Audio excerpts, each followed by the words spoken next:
Hi, this is Digital Femme and welcome to my channel.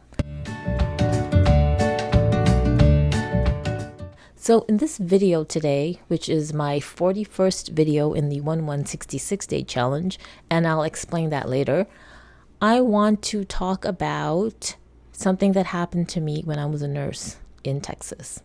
Now, regardless of what your religion is or what your beliefs are, this story is sure to interest you and make you think. So if you want to hear what that's going to be about, then continue watching.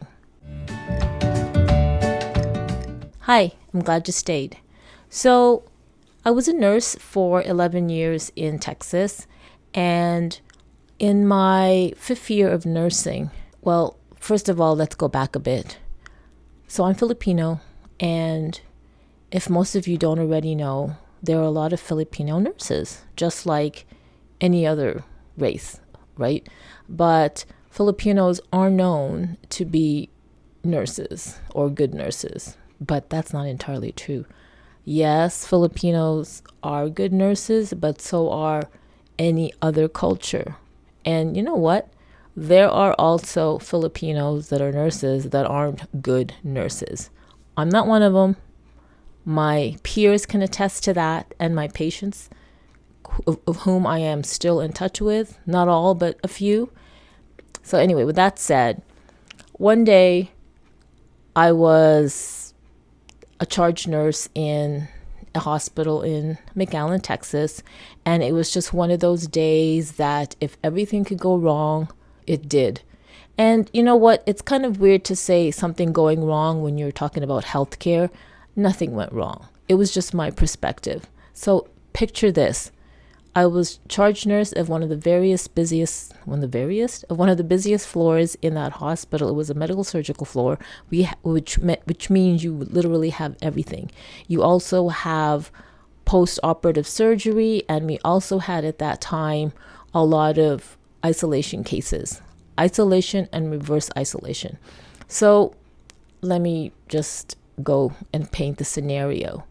So I forgot how many beds I think it was. I think it was like a 26 bed floor, and we had one VIP room. So when I was charge nursing at that time, I also had a patient that I was awaiting for them to come back from recovery, to come back to his room.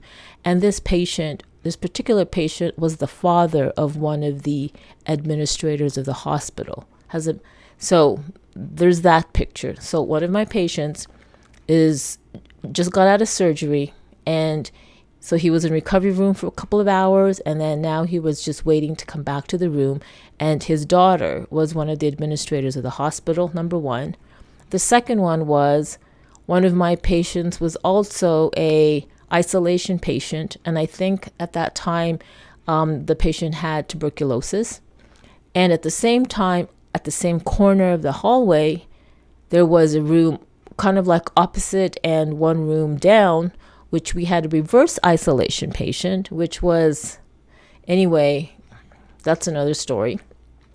And then I got a call from admitting that there was this like VIP patient, and this VIP patient was an oncology patient, meaning a cancer patient, and she was mobile and everything like that. The only reason why she needed to come to the hospital was because she needed to get her her IV infusion. And as far as I'm concerned, number one, you have cancer, you're already immunocompromised. Why would you want to come to a floor, even though it was the VIP room, which it turned out she was like a VIP patient, and she was one of those, I'm just going to say it, not high maintenance, but I guess I won't say it. So because we only had the only VIP room available in the hospital at that time, they thought of putting her there, even though this wasn't an oncology floor. So anyway, I didn't want that to happen. So as a charge nurse, you should also make sure that the patients you receive and the patients that are on the floor are appropriately taken care of, and that they are given the services that they absolutely need. So what I did was I refused this VIP patient, or this other VIP patient, because she was a cancer patient. She was an oncology patient, and it means that she was already immunocompromised. And if you're going to put an immunocompromised patient in a floor that has isolation, reverse isolation, and so many other types of diseases, because it's a medical surgical floor, then that's not doing her any good. So I was battling with admitting that no, I refuse to bring this patient here because it's not to her best interest. So then I was also dealing with, it got escalated to administration, who came to me, who actually visited me, and they were talking to me and saying, I'm sorry, I understand, but the family demands a private room, and you have the only private room in the hospital, and so we're just going to put her up there. And here she is, and in no time, the elevator opens up, and here's this lady, I suppose is the oncology patient. So of course I have to put a nice face on and say, hi, what am I going to do? So they wheel her across to the hallway down to that private room. Now, at the very same time, pretty much, my patient that I was waiting for to come back from surgery, or the recovery room, was coming out of the elevator on the other side of the nursing station. And I could see his daughter, who was also one of the administrators of the hospital, and here's the scenario. It's your father, you're an administrator of the hospital, so obviously you're going to have that energy of demanding all the best care for your father. And sure enough, she comes, they're walking, and she's walking down the hallway, and then she's like, excuse me, who's the nurse for my father? He's in pain and he needs pain medication. Okay, fine. So they come around the corner. His room happens to be beside the oncology patient, and so it's good, right? Because they're both side by side. So I finish talking to the other administrator. I go over to his room and I greet his daughter and him, and he's kind of groggy. Like usually when you come from recovery, you're still like floating off anesthesia. So I greeted her, and she had this energy like, well, my father's in pain, and the doctor said my father would get pain medication or his Demerol shot when he got onto the floor. So I expect that, like, soon. How soon can you get that? And I'm like, okay, first of all, I know what surgery her father had, but you don't just go give something based on a family member that tells you. There's a protocol. You have to look at the orders. So I didn't even get the orders yet, because the orders, the chart goes to the unit clerk, and the unit clerk actually has to look through if anything is flagged, so she can put in the doctor's orders for pharmacy, so that pharmacy can fulfill. It's just like when you're walking into a pharmacy, the doctor prescribes medications and the patient's chart, and you can't just pull it out of nowhere, especially if it's a narcotic. So that whole order has to be faxed. Yeah, back then it was faxed to pharmacy so they can get it and they can fulfill the order. So it's not like Shoppers Drug Mart pharmacy. We're talking about the pharmacy of a freaking hospital where there are so many patients needing medication. So there's like a process going through, right? And not only that, one of the medications is a narcotic. So you can't just go and get a narcotic in this. So we have a machine that has narcotics in it, and you have to have a key or your thumbprint and all that stuff, but everything is accounted for. And unless a patient is in the system to get a certain dose of narcotic, then you can't get it. So I wasn't about to explain that all to her. So anyway, I said, okay, I'm not going to explain that. So I says, okay, I'll get that medication. I will get that medication, but I didn't give her a timeline. Okay, fine. And then at the same time, the VIP patient, the oncology patient that was in her door, her family came in, and her family was all like worried because why is my mom not in the oncology floor? What is this med surg floor? Why is it so busy? Why is everybody? So they were really pissed because why was their mom on a floor that seemed so busy, and it wasn't like the regular oncology floor was quiet and they had bigger rooms and separate, you know what I mean? So they're like, I need to speak to the charge nurse. And here I am. So I go, hi, may I help you? And then they're saying, how come my mom is this and that? And then one of the family members is walking around the unit, and then they see isolation, reverse isolation, and they see these little tables outside of the isolation and reverse isolation with like masks and gowns, and they see all these caution. So they're really freaking out because they know their mom has cancer. They know their mother is immunocompromised. So why is their mother put on the floor? So I get blamed for it, right? So I understand. I'm not taking the blame, but literally I'm the receiver of all this, angst. So they're like, why is my mother on this floor? Like, then I said, apparently your mom asked for a private room, and the only private room in the hospital is the one here that we have on this floor. Well, I don't want to take my mom out of this room. Who can I talk to? So anyway, and they said, my mom is in pain. Can you, not in pain, but like she has medication to calm her down. When can we give her my mom? Blah, blah, blah, blah, blah. And another thing, because the mom was, I don't even know how she came in. I guess she was a frequent flyer, meaning a patient that always comes for certain kinds of treatment. She somehow bypassed admitting because she was, I don't know. So we didn't even have a chart. So I can't give her anything without her chart. And number one, we are not an oncology floor. I'm not too familiar with, oncology type medications, even though I'm pretty sure it's a standard medication to help calm her down, but we don't even have her chart. So anyway, so we've got two family members already in angst, right? And they're kind of like beside each other. And then there's a call from pharmacy because they're kind of confused. So the phone rings and the unit clerk goes, Carmen, pharmacy wants to talk to you. And at the same time, I'm talking to these like the administrator daughter for her dad, and then the family member who's pissed because her mom is on a floor that she's not supposed to be in. And then Patty, our unit clerk, is telling me pharmacy needs to talk to you. And I'm like, can you please take a message? And so basically what ended up happening was pharmacy is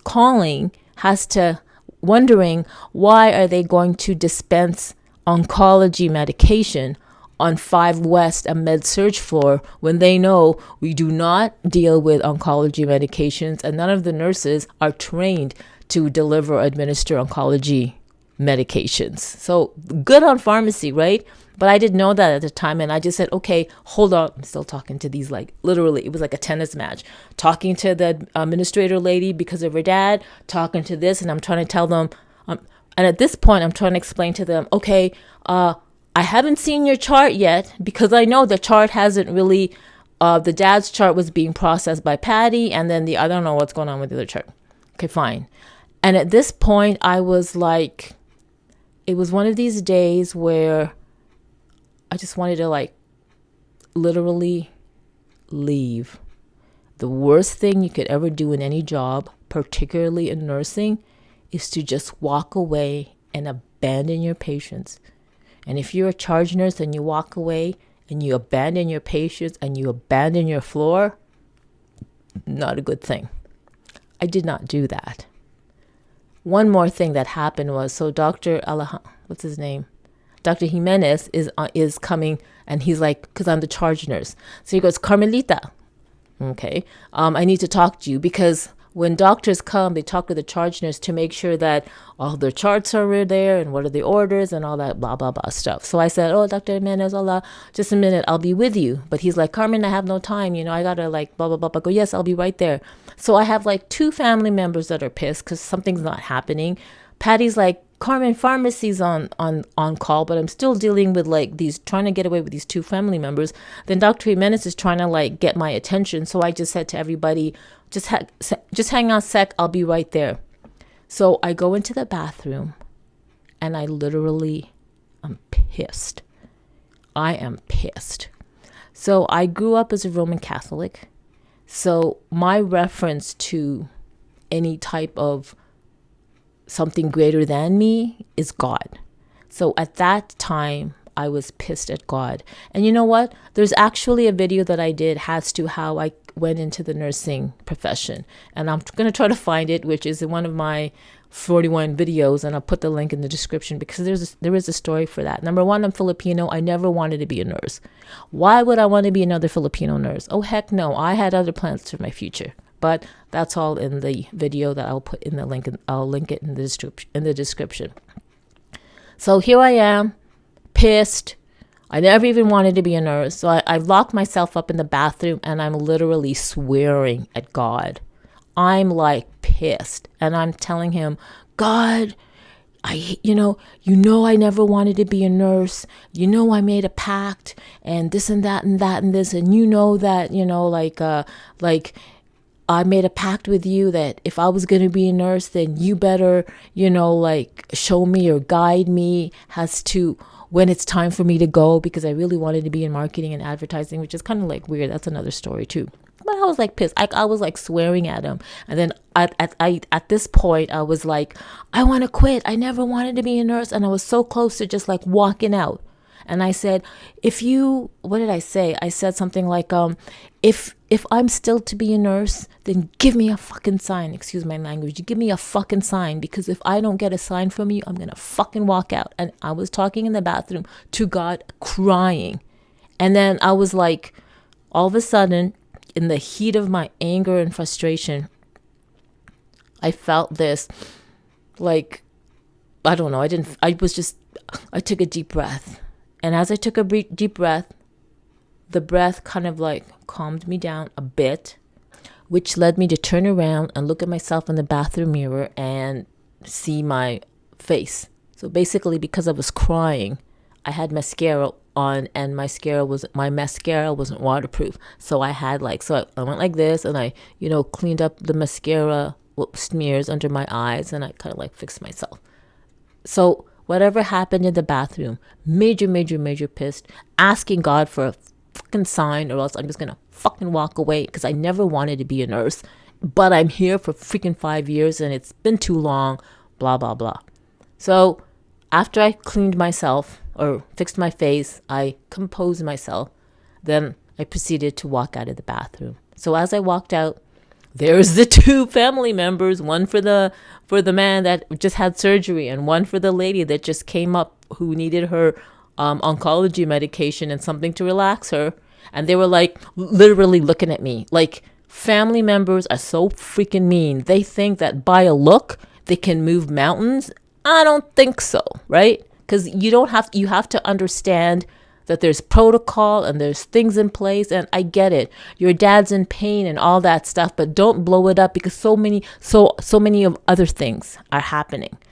So I came out, and then the administrative lady, she's got her hands in her, like by her hips, and she's like literally tapping her pump chute, like her pumps on her heels, looking at me going, she's looking like this clock, as if looking at her watch is going to make the medication miraculously just appear in my hand, which it wasn't even up. It wasn't even processed at pharmacy yet. How do I know? Because Patty is a wonderful unit clerk. She knew the situation. She told me, pharmacy is going to get the pain medication. It's not there. Okay, that's fine. And then the other family is still complaining. So they all wanted to talk to me. Then I said, just hold on a second. I'll be with you. Well, they were pissed because they saw me coming out of the bathroom. And to them, their family member is more important than my need to go to the bathroom. So, of course, they were pissed. And then Dr. Jimenez was still there, and he was like, Carmelita, like, he really needed me. And I just like, so I did this. I kind of like gave them the hand. It's like, I didn't say talk to the hand, but it's like, I'll be with you. Then I went to Dr. Jimenez, I'll be with you. Then I went to Patty. Patty said, pharmacy wants to talk to you. I'll call pharmacy back. And they made a beeline to the cow. A cow is a computer on wheels. Back then, we were trained for 2 weeks to have computerized charting. So it's like a laptop on like little tables with wheels. We called it a cow.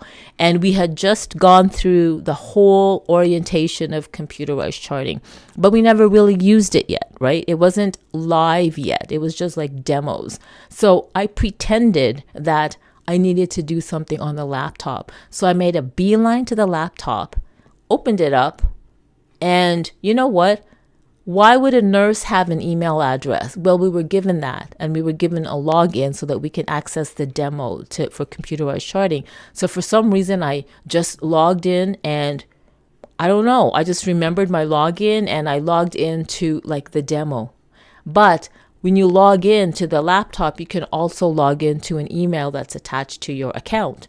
So I like, oh, there's the email. Let me check my email. I didn't have email. Who's going to email a nurse? Who knows my email? Like, it's all like still in beta, right? So, but I just did. So at least I pretended. I really pretended that I was busy and that I had to check something. So I opened up the email, checked it, and oh my God, there was an email waiting in my inbox. And I was like, huh. And at first, the name looked familiar. And the name I later remembered was a nurse that I had done orientation with when I first started working at the hospital. And that was 5 years prior to that day. Well, not exact that day, but 5 years prior. And I'm like, oh, like, why is she emailing me? I have never seen her since orientation. I don't even know if she's still in the hospital. But anyway, I clicked on the email, and you never know. And guess what it said? I kid you not.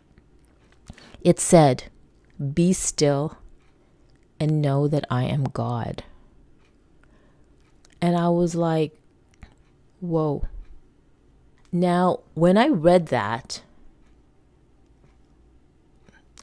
I didn't have shivers down my spine. It was more like a comforting experience, because just a few minutes ago, less than a minute ago, I was in the bathroom, literally cursing God, the God that I grew up believing in and praying to, and that I had given my life up to him like 5 years ago. Like 5 years ago then. And I was cursing him and demanding for a sign whether or not I would still stay. Because if he did not give me a sign, I would literally quit nursing. Because I never wanted to be a nurse. Ever. There it was. Be still and know that I am God. Now that phrase was familiar to me, but not really. And after I got home that night, I looked it up. And it actually is a phrase from one of the Psalms of the Bible. I can't remember which exact, like what chapter, what verse or whatever, but it is a psalm. A psalm meaning Psalm. And yeah. So once I received that message, God or whoever, the energy that I perceived at that time that was labeled God, yeah, I got a sign. And after that, I continued nursing for 6 more years. And those years, as much as nursing can be challenging, because of that sign, I knew my place. And I believe that the pact I made with God back in 1996 was still very much valid, and that God knew in my heart what I really wanted for myself, and that he would give me a sign again when to leave. Because I never was going to be a nurse for like not 20 years. No, I would just do my service through a nursing profession at that time and then move on. And I'll do another video in terms of what that sign was that allowed me to move on and leave nursing. I never quit nursing, but I left and moved to another country, and that's how that happened. But yes, so this video, I'm sharing you that amazing thing that happened to me, that I actually got a sign from God or the universe or the creator, whoever, whatever you want to call it. I got my sign. So unusual. Anyway, I hope you like this story, because it's a true story. And I don't know, if you did like this story, then why don't you just like the video, and why not subscribe to my channel? Because there are more stories like that, and they are more stories. You just have to go through my previous videos. Like, there's some really strange ones that are true stories. So thank you for listening. Thank you for visiting my channel, and hope you have a great day and a great evening. Bye-bye.